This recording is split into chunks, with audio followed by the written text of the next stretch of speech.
Halo, halo, kembali berjumpa dengan saya Sebenarnya Arif dan Bung Rocky Gerung. Bung Rocky, ada yang menarik ini. PDIP ini udah mulai ngajak-ngajak tim Amin untuk bersama-sama menghadapi tekanan dari penguasa begitu. Ini menurut saya ini ironi dan juga tragedi. Bagaimana ada sebuah partai penguasa yang sekarang menjadi merasa ditekan oleh penguasa dan mengajak oposisi untuk menghadapinya.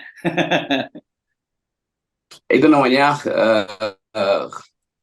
tidak mampu untuk berdiri di atas kaki sendiri sehingga mesti nyari tambahan kaki. Tapi nggak ada soal, nggak apa-apa tuh. Kalau misalnya Hasto itu mengerti bahwa memang ini duel akhir dalam upaya untuk memastikan bahwa tidak tidak boleh ada lagi dinasti, tidak boleh ada lagi ambisi, tidak boleh ada lagi ke cawe-cawe, tidak boleh ada lagi legasi yang menghabiskan APBN.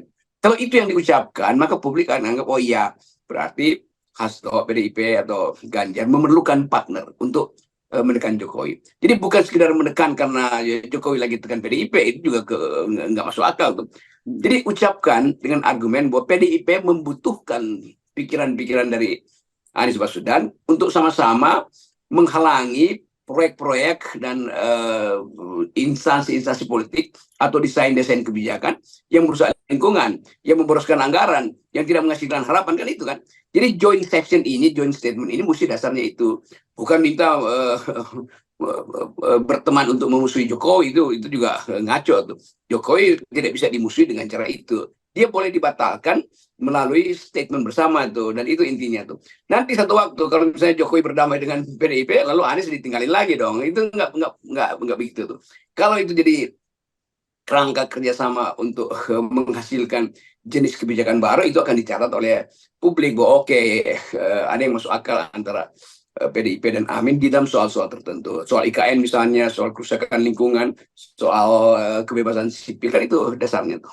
Ya, jadi bukan hanya sekedar kepentingan taktis gitu menghadapi pilpres saja ya, harus ada semacam Ya, misalnya. betul, bukan kepentingan taktis menghadapi pilpres, tetapi kepentingan untuk memperlihatkan pada bangsa ini, terutama anak muda, bahwa ada yang masuk akal di dalam perjanjian antara Anies dan Ganjar. Itu aja poinnya. Ya, oke. Tetapi kan sebenarnya kalau kemudian kita lihat reaksi-reaksi yang bermunculan, itu terutama dari Nasdem, dari PKB, katanya dia ya kalau mau ditekan penguasa jangan nggak usah ngajak-ngajak kita deh, hadapin sendiri saja gitu. Ini kan juga menunjukkan betapa situasinya ini sebenarnya mereka saling memahami. Oh, kita sebenarnya sama-sama ditekan yang dan kemarin kalian juga bagian dari yang menekan juga kan, orang bisa menafsirkan seperti itu gitu. Itu juga dangkal nih PKB sama Nasdem.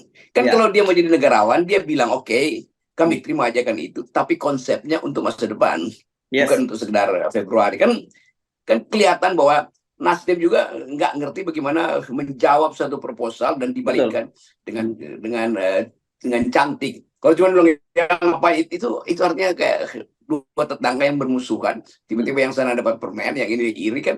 Jadi nggak ada poin di situ. Kita ingin ada statement cerdas dari Nasdem dan PKB. Kalau enggak ya kita ini juga partai yang dangkal juga dong cara berpikirnya tuh. Walaupun PDIP memang lagi cari partner, tetapi jawab dengan cara yang elegan pada PDIP atau pada Hasto tuh.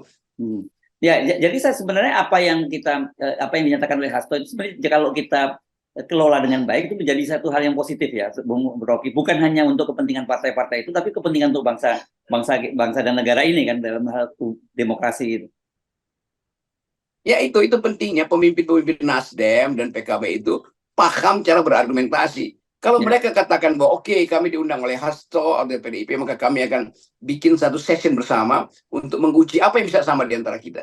Ini akan jadi semacam penghargaan dari masyarakat sipil, dari emak-emak, dari apalagi dari mahasiswa. Oh ya, PKB dan Nasdem ternyata punya ide juga tuh. Tapi bukan dengan cara menolak secara ngeledek. Jadi orang akan anggap ini satu waktu orang akan lihat bahwa Nasdem dan PKB ini partai apaan nih, diminta untuk bersiasat dalam ide, tapi dia ikut ngambek juga kan. Jadi cemen itu kira-kira kalau kata anak Jakarta.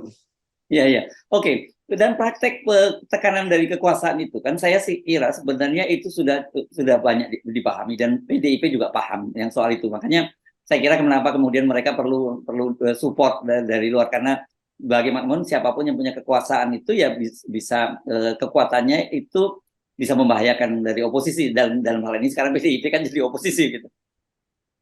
Saya kira dalam hal ini PDIP otaknya lagi baik nih. Karena Oke. dia merasa bahwa tekanan dari kekuasaan terhadap PDIP itu tekanan terhadap kebebasan sipil, Yes. tekanan terhadap demokrasi, tekanan terhadap oposisi, tekanan terhadap mahasiswa kan. Jadi Ya. PDIP justru mau memberitahu, mari kita mulai dengan satu ide supaya masa depan kita itu tidak lagi ada dalam Republic of Fear, Republik Kecemasan. Hmm. Itu justru yang akan membangkitkan dukungan dari masyarakat sipil tuh. Tapi karena Nasdem dan PKB bereaksi seolah-olah ya kayak merasa ngapain sih ngajak-ngajak kita. Artinya Nasdem dan PKB nggak berpikir tentang masa depan. Nah di Yes. sini saya kasih poin pada PDIP nih. Saya kasih poin soal ini ya, bukan karena Hasto mau cabut gugatan PDIP ke saya soal kasus bajingan tolol. Tetapi kita mau pakai itu yang kita sebut FNN ini nggak ada urusan dengan dendam segala macam. FNN mau mendiskusikan semua isu yang bisa menyebabkan demokrasi kembali pada negeri ini. Nah, proposal dari PDIP itu pasti proposal yang bagus. Karena Ya. PDIP yang paling tahu di mana kelemahan Prabowo, dan PDIP yang tahu bahwa di mana kelemahan Jokowi. Dan PDIP juga tahu bahwa Jokowi tahu kelemahan Megawati, tahu kelemahan Puan, tahu kelemahan Hasto. Kan itu dasarnya itu. Ya, tapi saya ingin koreksi sedikit soal yang tadi, yang soal bukan mencabut gugatan terhadap Anda, laporan pada Anda. Itu juga saya kira bagus semangatnya, selama bahwa ya dalam demokrasi itu kritik itu memang tidak harus dikriminalisasi. Kalau berangkatnya dari situ, saya kira kesadaran itu muncul pada PDIP, ini bukan hanya bagus buat Anda pribadi loh, Bung Rocky, ini bagus juga buat demokrasi gitu. Itu karena itu saya bilang tumben PDIP akalnya lagi sehat itu. Karena dia mau cabut saya itu supaya kasih sinyal bahwa ini partai sebetulnya hanya jadi otoriter ketika di bawah Jokowi. Kira-kira Aha. begitu kan. Hmm. Tapi Hasto juga mesti terangkan wah, ini demi demokrasi itu. Hmm. Jangan sampai orang anggap ya ini karena minta dukungan FNN atau minta dukungan saya pada Ganjar. Enggak, kita tetap akan mengkritisi semua kebijakan calon dari PDIP. Tetapi Hasto mesti terangkan bahwa kalau dia cabut itu artinya dia mesti perintahkan seluruh 28 itu kan. Ini kan ada 28 yang laporin saya yang memang tidak semuanya PDIP, tetapi kita bisa duga itu semacam hegemoni yang disebarkan PDIP sehingga 28 gugatan itu jatuh pada saya kan. Kita tahulah di belakang itu siapa yang beroperasi, itu pasti Hasto lah. Ya, tapi sekali lagi saya ingin menjadikan ini seperti juga Anda melihat tadi kasus PDIP ngajak Amin, itu bukan persoalan antara PDIP dengan Amin, dan juga ini juga bukan antara Anda dengan PDIP, tapi antara kepentingan demokrasi dengan penguasa yang tiran kan begitu. Ya, itu penting. Jadi kita kasih minta supaya Hasto terangkan bahwa dia akan cabut bukan demi membaik-baiki saya, tapi demi memperbaiki demokrasi. Itu intinya. Ya. Supaya ada kemasuk-akalan tuh kalau dia cabut. Bukan saya minta atau saya tekan, enggak. Mesti datang dari kesadaran Hasto dan PDIP umumnya bahwa ini partai demokrasi, ngapain nekan-nekan orang untuk tidak boleh berbicara, kan begitu kan, konyol nantinya tuh. Begitu dia mulai kampanye, nanti saya kasih poin negatif campaign dengan ngomporin mahasiswa itu ngapain tuh PDIP itu. Jadi sebetulnya ada kesadaran, karena kesadaran yang sama datang dari PDIP untuk bergabung dengan Anies di dalam soal-soal yang semacam ini kan. Jadi dalam soal demokrasi lingkungan ya bergabung aja supaya juga ada tema yang berseberangan dengan petahana yaitu Pak Prabowo dan Saudara Gibran kan lebih enak debat yang dasarnya paradigmatik gitu, atau kontra paradigm. Ya, saya jadi terbayang ini akan sangat menarik kalau seperti yang Anda bicarakan tadi dalam konten sebelumnya ya, bahwa kemudian ada semacam joint conference gitu ya antara Amin dengan timnya Ganjar Mahfud gitu ya, dan bicara tentang situasi current isu sekarang dan bagaimana mereka akan membawa negara ini demokrasi dibawa kemana. Itu kan jauh lebih produktif ketimbang yang menyatakan satu ditekan, yang satu kemudian merasa buktikan kalau ditekan dilaporkan gitu. Ya ini ide ini saya ingin bagian ini ditonton oleh petinggi-petinggi PDIP, terutama oleh Arsyad Rashid yang ketua tim pemenangan tuh, yang mampu untuk mungkin dari ketua TPN ini tim pemenangan PDIP, ide ini bisa diwujudkan semacam joint session hanya untuk kasus IKN misalnya, kan enak. Ya. Jadi bahkan FNN menyediakan diri untuk jadi wahana bagi mereka untuk tampil mengucapkan joint statement itu, dan FNN akan undang 2-3 pakar untuk mengomentari itu kan, sehingga itu jadi model. Jadi jangan berharap bahwa KPU akan punya ide semacam ini. KPU itu soal teknis saja tuh, tetapi hal-hal yang semacam ini seperti yang terjadi di Makassar. Saya jadi panelis untuk menguji Gibran dan Ganjar dan Anies, itu kan jadi modal supaya oke, KPU bikin aja begitu kan. Perdebatan di ruang akademis sehingga betul-betul idenya ada, termasuk ide semacam ini. Jadi nanti satu waktu ada joint session antara Ganjar dan Anies untuk hal IKN, lalu ada panelis ke situ.